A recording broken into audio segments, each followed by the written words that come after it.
राजा परीक्षित जन्म लेते हैं, पांडव इत्यादि सब चले गए, राजा परीक्षित को राजा बनाया गया। उन्होंने कई समय तक राजकाज संभाला। एक दिन उनके खजाने की सफाई हो रही थी तो उसमें से कीमती मुकुट निकलता है, क्योंकि राज्य तो देखिए राजाओं द्वारा आए जाते हैं, कोई अलग नहीं है कि पहले राजा ने जो कमाया वो दूसरे राजा को नहीं मिलेगा, मिलता है तो पूरा राज्य मिल जाता है। तो कई राजाएं हुए थे तो खजाना तो सबका है अपना अपना, लेकिन अब सब राजा परीक्षित का है। तो वही खजाने की सफाई में से एक मुकुट मिलता है। वो मुकुट जरासंध नामक एक राजा का था। बहुत ही पापी राजा थे वो, कईयों को मार कर लूट कर उन्होंने वो मुकुट बनवाया था। मुकुट कैसा?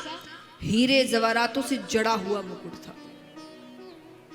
तो वो मुकुट निकालते हैं, सब सेवकों को अच्छा लगा कि ये राजा को पहनाएंगे, इतना सुंदर इतना कीमती मुकुट है, तो साफ करके राजा को पहनाया जाता है।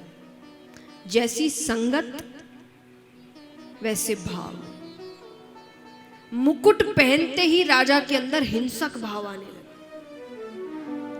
इतने वर्षों में राजा ने पहली बार कहा आज शिकार खेलने चलते हैं। ठीक है, अब राजा है, मानना तो पड़ेगा, चलते हैं।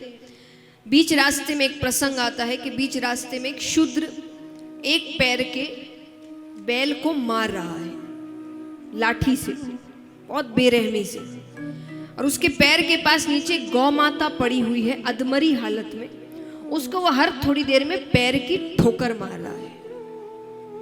राजा ने देखा तो राजा जाकर पूछते हैं कि तुम कौन हो और ऐसी क्रूरता का कार्य मेरे राज्य में? उसने कहा मेरा नाम कलयुग है। कौन हूं मैं? कलयुग। ये बैल कौन है? बोले ये धर्म है, एक ही पैर।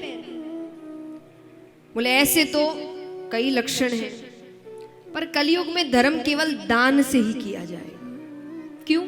क्योंकि व्यक्ति धन के पीछे भाग ही रहा होगा, तो ये धर्म का लक्षण पूर्ण हो जाएगा, बाकी करने की उसके अंदर ताकत नहीं हो। तो इसीलिए एक ही पैर है बैल का। ये गौ माता कौन है? बोले ये पृथ्वी है, इसकी ऐसी स्थिति होने वाली है, देख ही रहे हम। चाहे बीमारियों के रूप में देखिए, झगड़ों के रूप में देखिए, लड़ाइयों के रूप में देखिए, युद्ध के रूप में देखिए, पृथ्वी का क्या हाल है। और जबकि अभी तो सही रूप से कलयुग आया भी नहीं। आप आगे समझिए।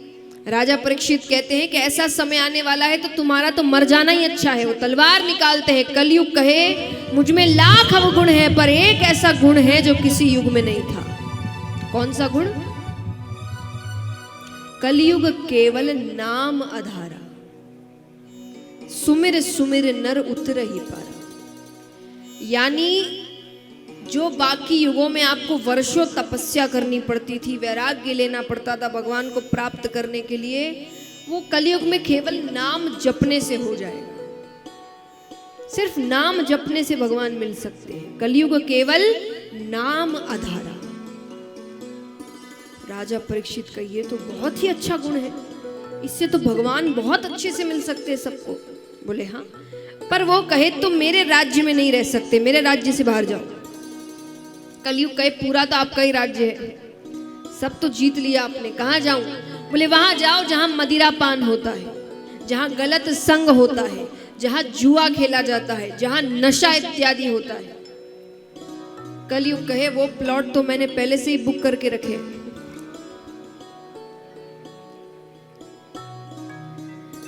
अच्छा, कलयुग कहे ठीक है, ये सारी जगह तो आपने मुझे दी, एक जगह मेरे मन से तो भी दीजिए। बोले कौन सी जगह? बोले मुझे सोने में स्थान दीजिए। सोना यानी स्वर्ण। राजा भूल गए, राजा ने सोने का मुकुट पहन के रखा था। उसने कहा, राजा ने कहा ठीक है, लेकिन इन जगहों के अलावा, ऐसे तो देखिए कलयुग हर जगह ही आएगा, पर ये जो कुछ जगहें हैं, ये जगह छोड़कर राजा ने वचन लिया कि 5000 वर्षों तक अपना असर मत दिखाना। उसने कहा ठीक है। अब हम कहते कलयुग आ गया, कलयुग आ गया, कलयुग आ गया। कलयुग की आयु कितनी है बताइए? 5000 तो उन्होंने मांगे थे कि 5000 तक असर मत दिखाना। कलयुग की आयु कितनी है? 4,32,000।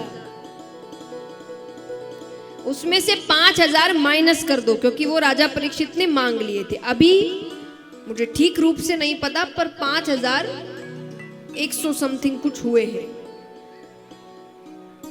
यानी अभी तो बिंदु मात्र है, क्योंकि 5000 तो हटा दिए जाएंगे, वो तो राजा परीक्षित ने मांगे थे। तो अभी क्या आया है कलयुग, जिसकी आयु 4,32,000 है, वो तो अभी बिंदु मात्र है। असर तो तब होगा जब वो यौवन अवस्था प्राप्त करेगा। अभी तो उसकी आयु ही क्या हुई है। तो अभी अगर हमें लग रहा है कलयुग आ गया, कलयुग आ गया, तो सोचिए तब तो कितना आएगा, क्या क्या होगा।